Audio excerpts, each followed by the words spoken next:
Oggi siamo ancora a Cividale del Friuli e quello che vedete alle mie spalle è il Ponte del Diavolo.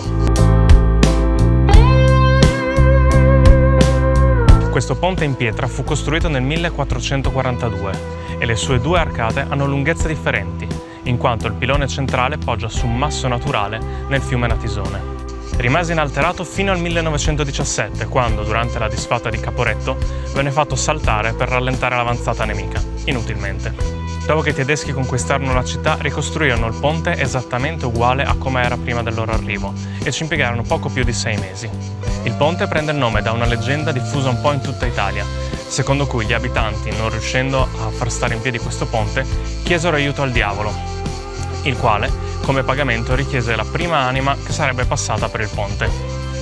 Così il diavolo costruì il ponte e i cittadini di Cividale, per inaugurarlo, fecero passare un animale, a seconda delle versioni, una capra, un maiale o quello che era, ingannando così il diavolo.